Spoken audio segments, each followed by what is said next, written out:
I'm very pleased to introduce this morning's keynote speaker, who's the cotton industry's close friend and strong advocate. Representative Filemon Vela represents the 34th Congressional District of Texas, which anchored in Cameron County and the southernmost tip of Texas and runs nearly 300 miles north to Gonzales County. His district includes Brownsville, its largest city, as well as the King Ranch, the Kingsville Naval Air Station, and the historic town of Goliad. Crucial to agriculture producers in the 34th District are land and seaports, which also link the region's rapidly expanding energy production facilities to consumers.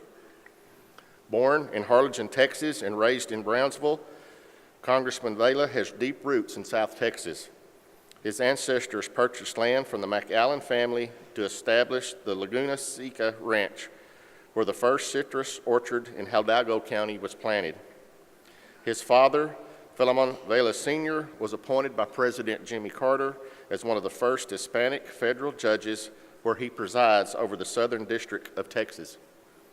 The Congressman's mother, Blanca Sanchez Vela, served as the first, and to this day, the only female mayor of Brownsville.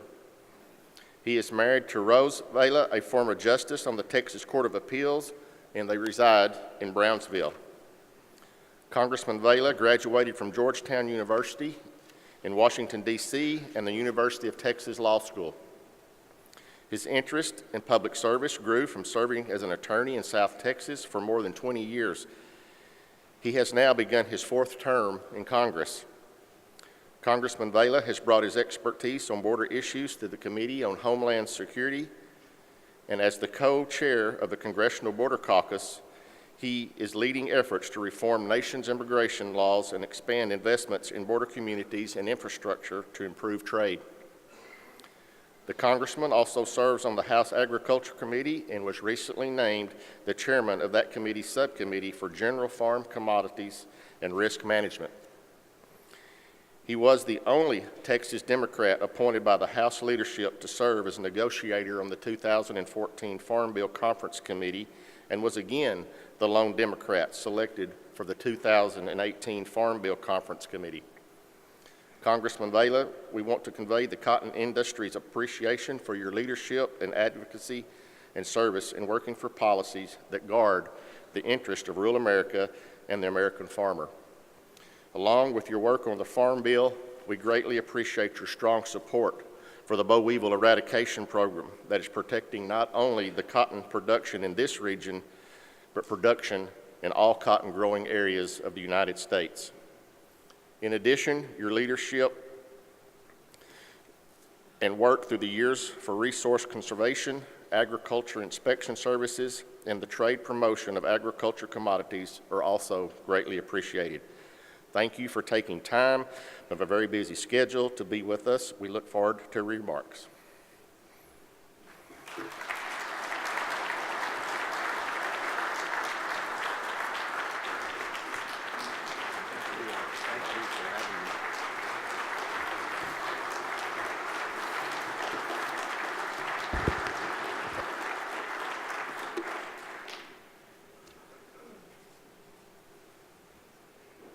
Thank you and good morning. As Ron mentioned, I was born in Harlingen, Texas, and down deep in South Texas. You know, I remember as a kid there were cotton fields everywhere. I remember the cotton bales. I didn't really ever get too close to it. About as close as I got to it was my grandparents. Both sets of grandparents lived right across, from best I can tell, is a cotton seed processing plant, because I remember waking up to the odor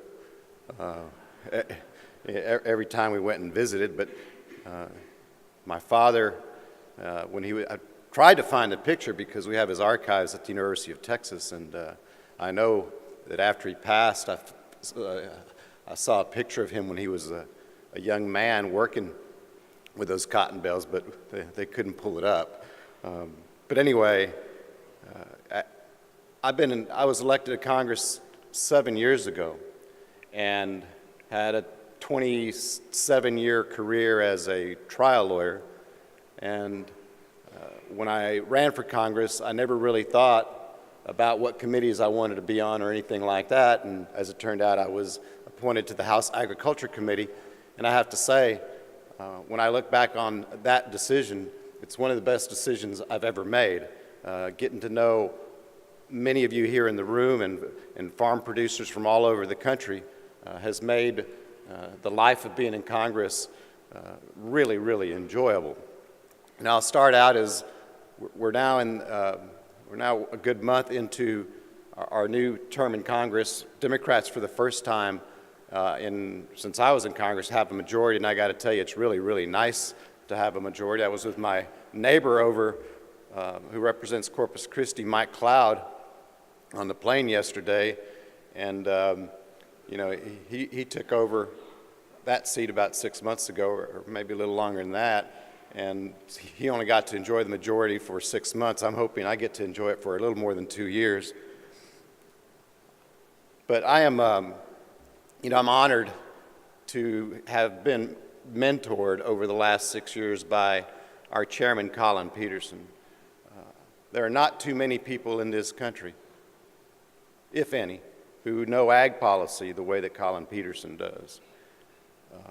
The problem, one challenge that I think we as Democrats face is that the next farm bill is 5 years from now, and it's hard to tell whether Colin is going to decide to stick around.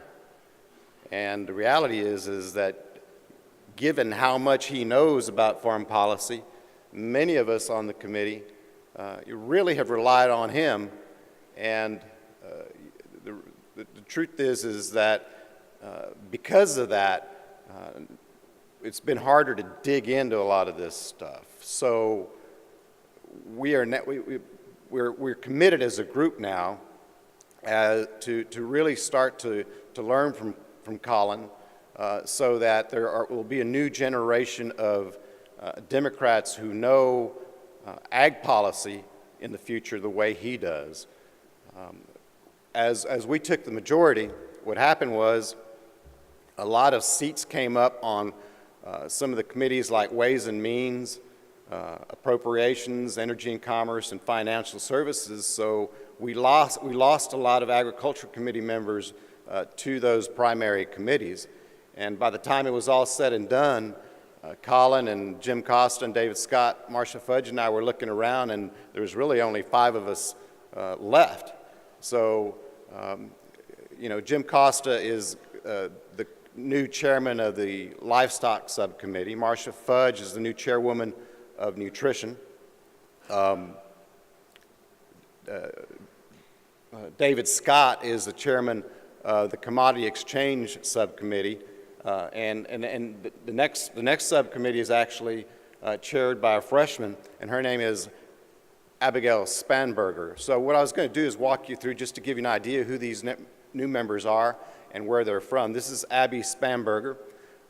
She represents Virginia's 7th district. It's a pretty broad stretch of Virginia.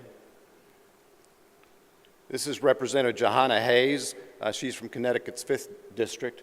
Apparently has some suburban, rural area, and has some dairy in there. This is Antonio Delgado. He represents a good portion of the Hudson Valley, and apparently he has quite a bit of dairy himself.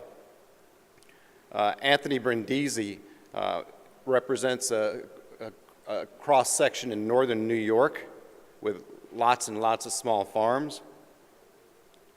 Jeff Van Drew is the first person from New Jersey that we've had in the House Agriculture Committee since the 1940s. And his district stretches down to the south of New Jersey. This is Representative Angie Craig. She's from Colin's home state. I actually met her because I was fundraising in Minnesota about 4 years ago, and she was part of that audience. Well, now she's there on the committee with both of us. And this is Representative T.J. Cox from California's Central Valley. Representative Josh Harder from Modesto, California. Representative Saluth Garabajal from California's 24th District. He's from Santa Barbara. Representative Kim Schreier is a pediatrician from Washington whose real emphasis is in nutrition. But you can see we have a lot of new members in this committee, and you know, so we're looking forward to working with them, and you know, as we move into the implementation of the 2018 Farm Bill. There's one last one here. Is Representative Cindy Axley. She's from Iowa's 3rd District. Over the course of the next year, I think there are 3 things in general you can expect to see that the House Agriculture Committee will focus on. One will be the general state of the farm economy, and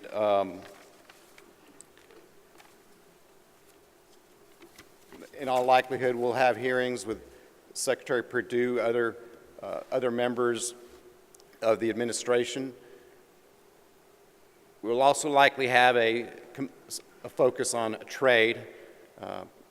Congressman Peterson and I met with the U.S. Trade Rep Lighthizer, who's in charge of negotiating many of these agreements.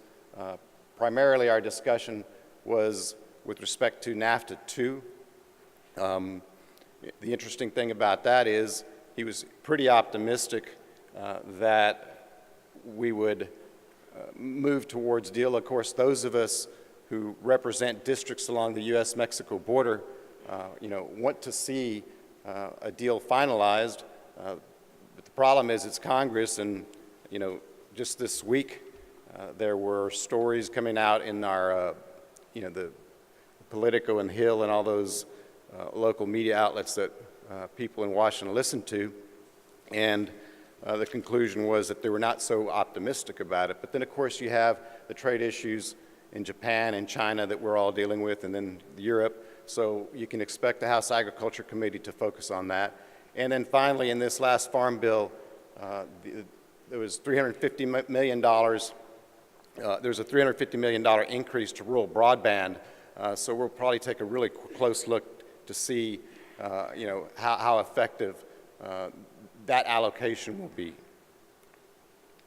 In our subcommittee, what we'll probably focus on here at the front end is the implementation of the 2018 Farm Bill and what the impact of getting rid of the generic base and how that's going to play out in farm country.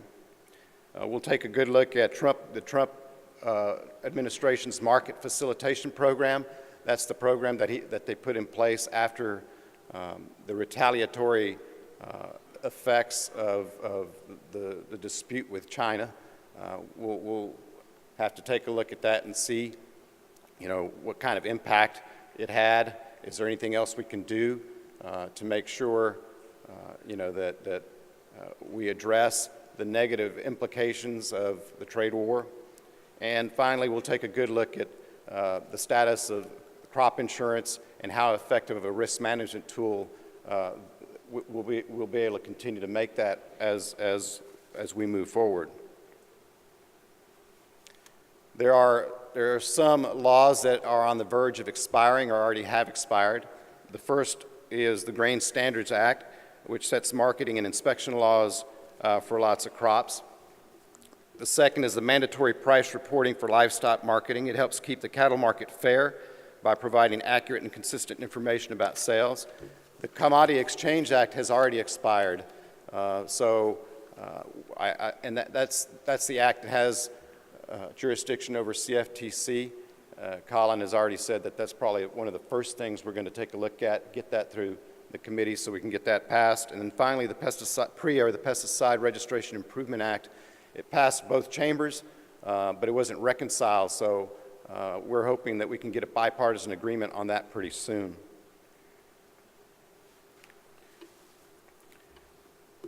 With respect to the 2018 Farm Bill, I mean, it got pretty rocky there over the last year. The reality is we should have been able to pass that back in about June or July, but we had this, you know, we had the battle over nutrition. You know, as the months ensued from June to about November, every time ag interests would come in and visit our office, I would say, don't worry, it's just a matter of time, it's going to happen. And sure enough, there towards the end of the year, they backed off the dispute on the nutrition title, and we were able to get the Farm Bill passed in a broad bipartisan fashion. Sorry. Of course, from the standpoint of the interests of cotton, the bipartisan budget agreement that was done the year before went a long way so that we could, eliminate the generic base acres and move to seed cotton base. And that had a couple of impacts. One, it just made it easier for cotton producers in general because stacks wasn't working. But two, it also got this dispute out of the way so that we were able to negotiate the Farm Bill without having to deal with that. So being able to do that in that budget agreement was a very, very positive thing. And finally, there were some other improvements to the farm programs. They were all pretty modest, and just in general, if you had to summarize the 2018 Farm Bill, it was essentially a tweaking of the Farm Bill from 2014. But essentially, one of the changes was the commodity and crop insurance programs netted out a slight increase. There's about $150 million in new spending of the $867 billion total to be spent on the Farm Bill over the next 10 years. For cotton, the biggest concern had been addressed in that budget agreement, which passed in 2018. And then one big change, too, is that it's going to allow farmers after 2021 to switch between ARC and PLC on a yearly basis. Marketing loans rates were slightly increased, and a big change, really, that was led by Chairman Conaway, was the broadening of the definition of family members to cousins, nephews, and nieces, which just makes it a lot easier and provides more liquidity to people in the farm world. So now we're 1 month into implementation of the Farm Bill. The shutdown that we dealt with a couple of weeks ago delayed the implementation process. Thankfully, that's done. We're pretty hopeful that Congress will have a deal by the end of next week, that we won't have a shutdown so that we can keep on moving along. USDA is going to have a public forum in late February. USDA's top priority from the standpoint of implementation is going to be dairy, and once they take care of that, they're going to move on to the ARC and PLC changes right after that. There's still some uncertainty with respect to the farm economy. USDA projects that 2018 national net farm income will total $66 billion. It's a decrease of 8% from the previous year. It's $20 billion less than the 10-year average of $86.9 billion. Commodity prices remain low because the soybean and corn harvests were so strong, and of course the trade disputes with China are having a depressing impact on commodity prices. And with respect to credit conditions, it's a pretty tough world out there. Non-real estate farm lending grew by 8% in the fourth quarter. It's the 7th consecutive quarter with an increase in farm lending. Interest rates on agriculture loans have risen, and the farm-to-debt ratio, debt-to-asset ratio, is at its highest level since 2003. So, it's a good thing that we passed the Farm Bill. I think everybody in Congress is happy, except for the 47 people that voted against it, I guess. But by and large, most people in Congress are glad that we got that through. But now we just got to make sure that that through the implementation process, that to the extent that there are challenges that need to be addressed in agricultural country, that we're keeping a close watch, and that to the extent there's things that we in Congress can do to make things better, we'll do what we can to make whatever changes we need to make it easier for agriculture producers all across this country. But I think, Reese, I think you said I was going to take a couple of questions, right?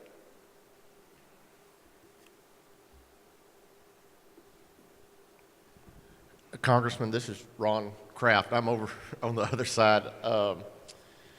Congratulations on being selected to chair the General Farm Commodities and Risk Management Subcommittee for Agriculture Committee. Now that the Farm Bill is passed and given the divided Congress, what types of legislation do you see being able to be enacted into law over the next 2 years? Just in general? Just in general. I think that the next 2 years are going to be pretty challenging because we're entering into a presidential election cycle. Obviously, what we've seen for the last 2 years in terms of interaction between the administration and both chambers, in the House and the Senate, especially what we saw during that 38-day shutdown that we had. There's a general sense, I think, of uneasiness. But saying that, I'm hopeful that we're going to see some deal with respect to the U.S.-Mexico-Canada agreement. The likelihood of, I think there's a pretty decent likelihood that there will be some sort of infrastructure bill passed because both the White House and Democratic leadership on our transportation committees, Peter DeFazio, I think really want to see something done from the infrastructure standpoint. But aside from those two major pieces of legislation, I expect there to be kind of a status quo as we go into the next presidential cycle. So so it's a good thing we got the Farm Bill passed last year.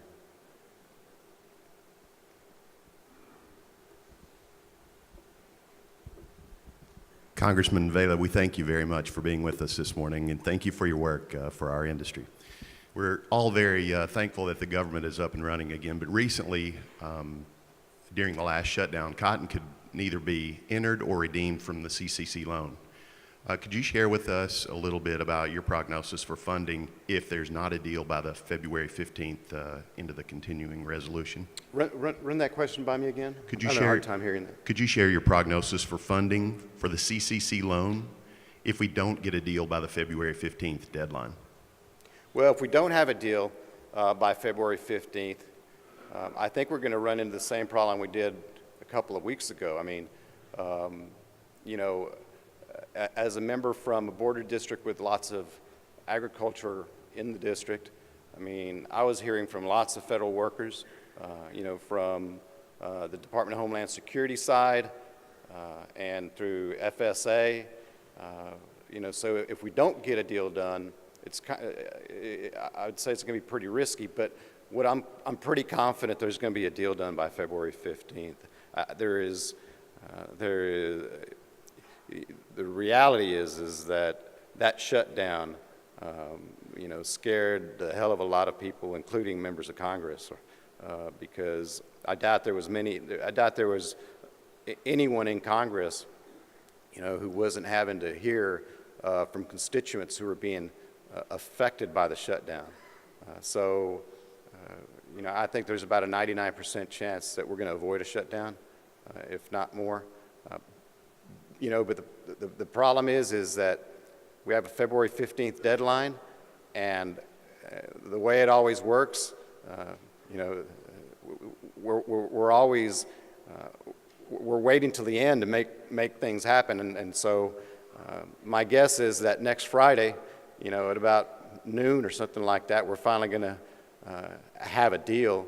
It may be a deal some of us aren't going to like. We may not even vote for it, but that shutdown was so ugly that I don't see any way that we're going to have another shutdown anytime soon. There's just no stomach for it.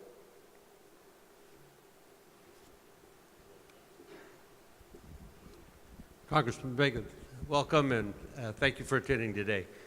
For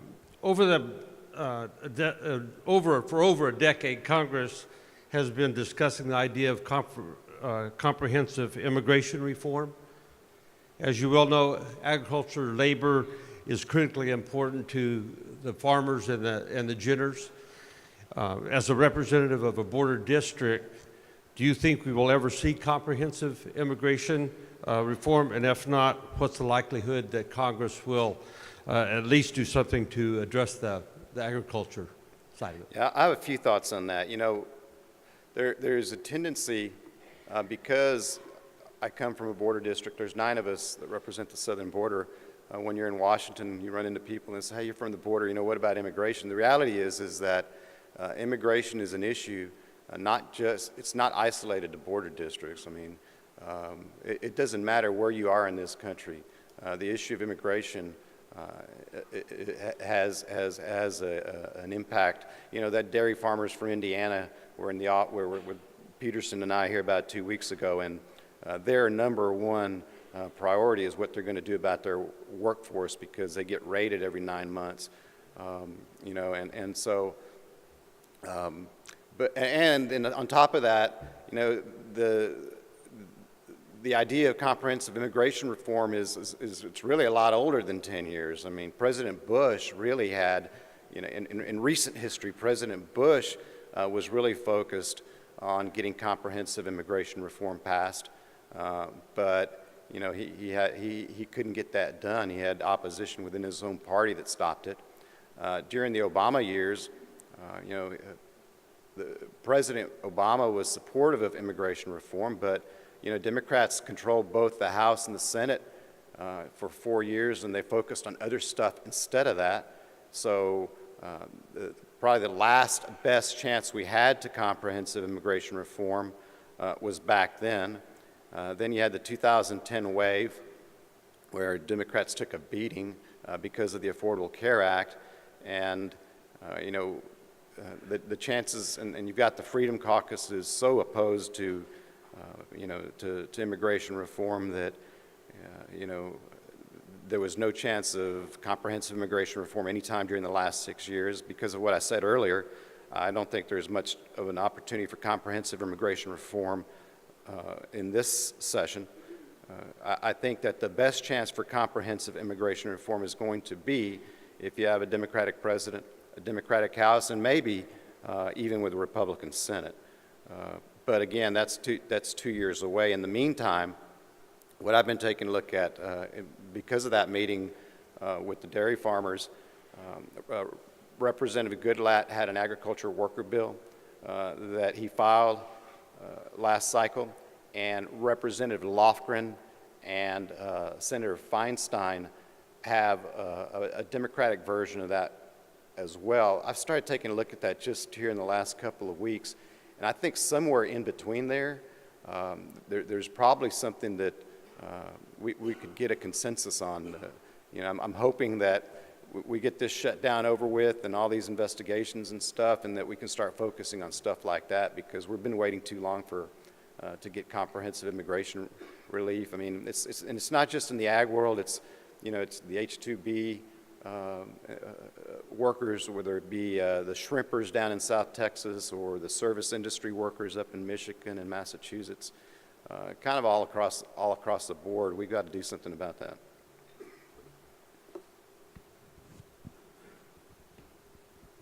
Any other questions? You've got him here. Well, thank you all for having me.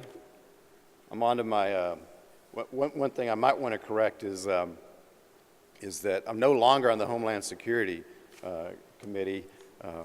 I've been dealing with that for being from a border district. You can see why, given all the rhetoric about the border, you might want to kind of move on to other stuff. So I was, and as outspoken as I am on some of the border issues, when it came time for new committee assignments, I sat down with Speaker Pelosi, and she says, well, how do you like your committees? I said, well, I love agriculture. I said, I'm about ready to get out of Homeland Security. Well, what do you want? I said, well, let me think about that. So she has put me on the House Armed Services committee. So that's where I'm headed to next, is to visit our local bases. But thank you very much. Congratulations. We appreciate you.